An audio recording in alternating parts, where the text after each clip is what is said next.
നാട്ടിൽ ചെന്നിട്ട് ഹസ്ബൻഡും മമ്മിയൊക്കെ ആണെങ്കിൽ കപ്പ പറിക്കലാണ്. അപ്പോൾ അതിൻ്റെ വീഡിയോ ഒക്കെ എനിക്കെടുത്ത് അയച്ചു തന്നതാണ്. മമ്മി കപ്പയൊക്കെ നട്ടിട്ടാണ് ഇങ്ങോട്ടേക്ക് വന്നത്.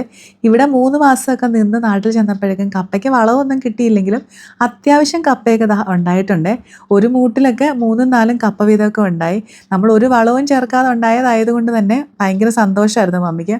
പിന്നെ മമ്മി വെറുതെ നട്ടതാണ് മധുരക്കിഴങ്ങ്, അതും റെഡി ആയിട്ടുണ്ട്. ഇത്രയും കപ്പയും പിന്നെ കുറച്ച് ചേമ്പുമാണ് കിട്ടിയിരിക്കുന്നത്. അതിൽ നിന്ന് വളരെ കുറച്ച് കപ്പ വെയിറ്റ് കൂടുതലായതുകൊണ്ട് എനിക്ക് കൊണ്ടുവരാൻ പറ്റുള്ളൂ.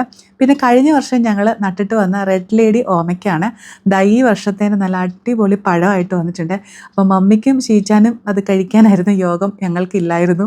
അപ്പോൾ ഇനി ഞങ്ങൾ നാട്ടിൽ 2 മാസം കഴിഞ്ഞ് പോകുന്നുണ്ട്, അപ്പം കഴിക്കാം. ഇന്ന് രാവിലെ ഞാൻ ബ്രേക്ക്ഫാസ്റ്റിന് നാട്ടിൽ നിന്ന് മമ്മി കൊടുത്തു വിട്ട കപ്പയൊന്ന് പുഴുങ്ങാമെന്ന് വിചാരിച്ച്. ഞങ്ങൾ പത്തനംതിട്ട ഭാഗങ്ങളിലൊക്കെ ഞങ്ങളുടെ ബ്രേക്ക്ഫാസ്റ്റും പിന്നെ വൈകിട്ടത്തെ ഡിന്നറൊക്കെ ആയിട്ട് ഞങ്ങൾ ഈ പുഴുക്കുകളാണ് കൂടുതലായിട്ടും കഴിക്കുന്നത്. അപ്പോൾ ചെറുപ്പം മുതലേ ഈ കപ്പ പുഴുക്കും ചേനയും കാച്ചിലും ഒക്കെ കഴിച്ചുകൊണ്ട് തന്നെ ഇതിനോടൊക്കെ ഭയങ്കര ഒരു ഇഷ്ടമാണ്. പിന്നെ കാന്താരി ഞാനൊരു 3 മാസം മുമ്പ് നാട്ടിൽ പോയ സമയത്ത് കുറച്ച് കൊണ്ടുവന്നിട്ട് ഫ്രീസറിൽ വെച്ചിട്ടുണ്ടായിരുന്നു.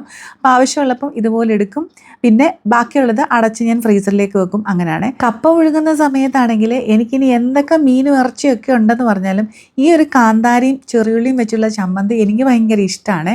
ഞാൻ ഈ കാന്താരിയും ചെറിയുള്ളി ഇടിച്ചിട്ട് അതിലേക്ക് വെളിച്ചെണ്ണയും പിന്നെ ഒരു അരമുറി നാരങ്ങ നീരും ഒഴിച്ചു കൊടുക്കാറുണ്ട്.